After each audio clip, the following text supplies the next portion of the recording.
बिस्मिल्लाहिर्रहमानिर्रहीम। अस्सलाम वालेकुम। अबरार रशीद आपकी खिदमत में एक मरतबा फिर हाजिर है और आपसे दरख्वास्त है कि अगर अभी तक आपने इस चैनल को सब्सक्राइब नहीं किया तो इसे सब्सक्राइब कर लें। जो बेल आइकन है उसको ज़रूर प्रेस कीजिएगा। आपका बहुत बहुत शुक्रिया। आमतौर पर यूएई के हवाले से ख़बरें ज़्यादा होती हैं, लेकिन आज एक व्यूअर ने मुझे मेल की है। काफ़ी लंबी चौड़ी ईमेल है, लेकिन मैं उसका जो क्रक्स है, जो उसका जो जिस्ट है, वो मैं आपके सामने रख देता हूँ। वो ये कहते हैं कि उन्हें कतर में 8,500 जो कतरी रियाल हैं उसकी ऑफ़र हुई है। तो क्या ये मुनासिब रकम है कि अगर वो वहाँ पर जाएं? अब इसमें उन्होंने ये नहीं लिखा कि उनकी अपनी उम्र क्या है और अज़दवाजी हैसियत क्या है, कि वो बाल बच्चेदार हैं, अकेले हैं, सिंगल हैं। लेकिन कतर में 8,500 रियाल की जो तनख्वाह है वो बहुत मुनासिब तनख्वाह है। मुख्तसरन आपको बताऊंगा कि इसका ब्रेकअप वो क्या हो सकता है।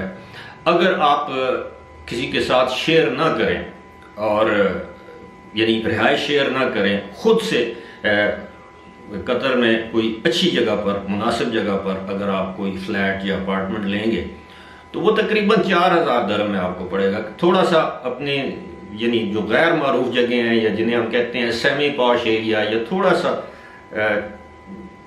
आम नॉर्मल इलाके में अगर आप रिहाइश अपनी लेंगे तो आपको 3,000-3,500 रुपये में अपार्टमेंट या फ्लैट मिल जाएगा। लेकिन अगर आप किसी के साथ शेयर करेंगे तो वो रकम आधी हो जाएगी। अब ये तो रिहाइश का हो गया। अगर आप घर में खाना बनाते हैं, खुद से कुकिंग करते हैं, तो उसमें तकरीबन 800 के करीब जो रियाल है वो आपका खर्चा आ जाएगा। यानी चले हम ये लगा लेते हैं जी कि 3,000 आपकी रिहाइश का आ गया और 800 आपका आ गया खाने पीने का। लेकिन अगर आप बाहर खाएंगे तो ज़ाहिर है महंगा पड़ेगा। इसी तरह 500 रियाल अगर आप लगा लें तो वो आपका आ जाएगा टैक्सी का किराया 500-600 रियाल महीने का। इसके बाद आप जो जिस जगह पर आप रहेंगे तो उसका कोई 250 से 300 आपका बिजली का बिल आएगा। जी हाँ। और अगर आप अपनी गाड़ी लेंगे तो उसके लिए लाइसेंस होना लाजमी है। लाइसेंस वहाँ पर बहुत मुश्किल से बन रहा है, लेकिन एक मरतबा लाइसेंस बन जाए तो गाड़ी ले लें तो फिर आपका जो टैक्सी का जो किराया है, क्योंकि कतर में पेट्रोल सस्ता है, निस्बतन सस्ता है, तो टैक्सी का किराया आपका बच जाएगा। लेकिन आपको वो गाड़ी की किस्तें अदा करना पड़ेगी।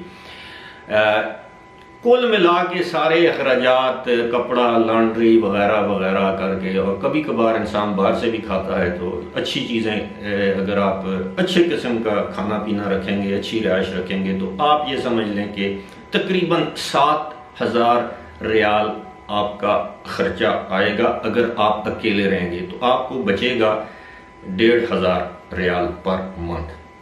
और कतर की जो करेंसी है वो इस वक्त जो यूएई का जो दरहम है उससे 3-4 रुपये कम है। अगर वो 60 की दरहम 60 का है तो कतर 55 का होगा। तो ये सूरत हाल है कतर की। अब कतर में एक चीज़ है कि आजकल वहाँ पर फीफा वर्ल्ड कप होने वाला है और कतर में इन दिनों आपको होटल अकोमोडेशन और या रिहाइश मिलना नामुमकिन है। उसकी वजह यह है कि कतर एक बहुत छोटा सा मुल्क है और वहाँ पर मैं गुज़श्ता रोज़ भी एक आध वीडियो में मैंने जिक्र किया था कि वहाँ पर वो एक्सपेक्ट कर रहे हैं कि लाखों की तादाद में शायकीन आएंगे वर्ल्ड कप देखने के लिए, और उनकी अपनी आबादी पता नहीं कुल सारा कुछ मिला के वो कोई 29 लाख या 30 लाख बनती है, यानी एक्सपर्ट्स भी और कतरी खुद भी इसी के लगभग। और उसमें आप ऐड कर लें कोई तकरीबन 20 लाख के करीब मजीद लोग आएंगे वो देखने के लिए। तो वहाँ पे जितने होटल्स हैं, छोटे बड़े, तमाम के तमाम बुक हैं। यहाँ तक कि जो टूरिज्म की जो कंपनियां हैं या टूर प्रोमोटर्स हैं, जो भी आप कह लें, एजेंसीज हैं, उन्होंने वहाँ पर जो होटल अपार्टमेंट्स उन्हें कहते हैं, अपार्टमेंट बिल्डिंग्स भी उन्होंने पूरी की पूरी बुक कर ली हैं ताकि वो अपने जो उनके जो क्लाइंट्स हैं, जो कस्टमर्स हैं, उनको रिहाइश फराहम कर सकें।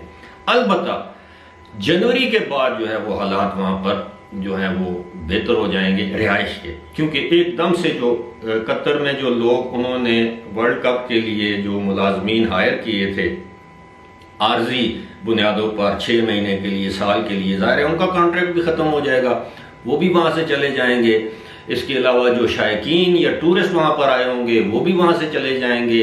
मुख्तलिफ कंपनियाँ जो हैं जो इस वक्त वहाँ पर काम कर रही हैं वो वाइंड अप कर लेंगी, वो वहाँ से चली जाएंगी। फिर जनवरी फरवरी के बाद वैसे भी कतर में वो टूरिज्म सीज़न तो होता नहीं और कोई इस तरह की टूरिस्ट डेस्टिनेशन है भी नहीं दोहा के अलावा। दुबई में तो या यूएई में आपको बहुत से लवाजमात मिल जाते हैं टूरिज्म के हवाले से, लेकिन कतर में वो सूरत हाल नहीं है। और जब गर्मी का मौसम शुरू होता है तो वैसे भी टूरिस्ट कम आते हैं। तो अगर आपको 8,500 की जॉब मिल रही है, मैं समझता हूं कि इस वक्त ये बहुत अच्छी जॉब है। और वहां पर तो मुझे मालूम है कि लोग 3-3 हज़ार रियाल पर भी जा रहे हैं, 2500 रियाल पर, 2,000 रियाल पर, लेकिन वो शेयर्ड अकोमोडेशन में रहते हैं कि कमरे में 4-4 लोग, वो उस लेवल की जॉब्स होती हैं। ये स्किल पे डिपेंड करता है। आपने ये नहीं बताया कि आपका फील्ड कौन सा है, आपकी स्किल क्या है, आपकी क्वालिफिकेशन क्या है, आपका एक्सपीरियंस क्या है।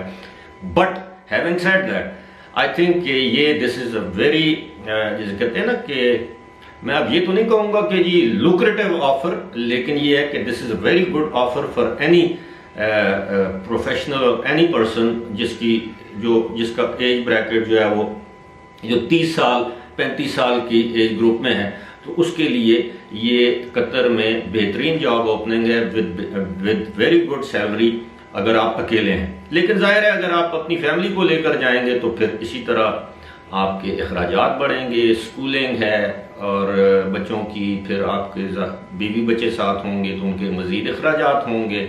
हाँ, ये हो सकता है कि बीवी की सूरत में आपको कुक जो है वो फ्री मिल जाएगा, वरना आपको खुद अपनी कुकिंग करना पड़ेगी। अगर आप बाहर से खाएंगे तो डेफिनेटली वो सारी चीज़ें जो हैं वो ऐड करेंगी आपके एक्सपेंसेस में। बाकी कतर में जिस तरह मैंने बताया है कि तमाम मिडल ईस्ट में गर्मी होती है, लेकिन साथ ही साथ सहूलियात भी हैं ना। वहाँ पर लोड शेडिंग होती है, बिजली की लोड शेडिंग नहीं होती, गैस की लोड शेडिंग नहीं होती। कतर तो दुनिया का जो सबसे गैस में अमीर तरीन मुल्क है, वो 2 ही ममालिक हैं, एक कतर है और एक रूस है। तो उस हवाले से तो आपको कोई परेशानी नहीं होनी चाहिए। अलबत्ता ये है कि कतर में सुनने में ये आया है, मेरे भी कुछ जानने वाले वहाँ पर रहे हैं और एक बचपन के दोस्त अब भी वहाँ पर बड़ी अच्छी पोजीशन पर हैं। उनके मुताबिक ये है कि ड्राइविंग लाइसेंस हासिल करना वहाँ पे जुएशीर लाने के मुतरादिफ है। और तकरीबन तमाम मिडल ईस्टर्न कंट्री या किसी भी दूसरे मुल्क में चले जाएं तो आपको जो ड्राइविंग लाइसेंस है वो बहुत मुश्किल से मिलता है। पहला टेस्ट तो वो लाजमी आपको फेल करते हैं, चाहे आपने कितनी ही अच्छी ड्राइविंग क्यों ना की हो। पहले रिटन होता है, फिर उसके बाद आपका प्रैक्टिकल टेस्ट होता है, पार्किंग, ये वो। और बाकी मैं तो यही कह सकता हूँ जनाब के best of luck, very good wishes for you. खुशकिस्मत है अगर आपको ये ऑफर मिली है, और अगर आपको कंपनी अकोमोडेशन देती है तो फिर तो ये बहुत बेहतरीन है। उम्मीद है जो मेरे व्यूअर हैं जो कतर जाना चाहते हैं उनको ये वीडियो पसंद आई होगी। अगर पसंद आई है तो अपने दोस्त अहबाब में भी शेयर कर दीजिएगा ताकि किसी और का भी भला हो जाए। फिलहाल मुझे दीजिए इजाज़त। खुदा हाफिज़।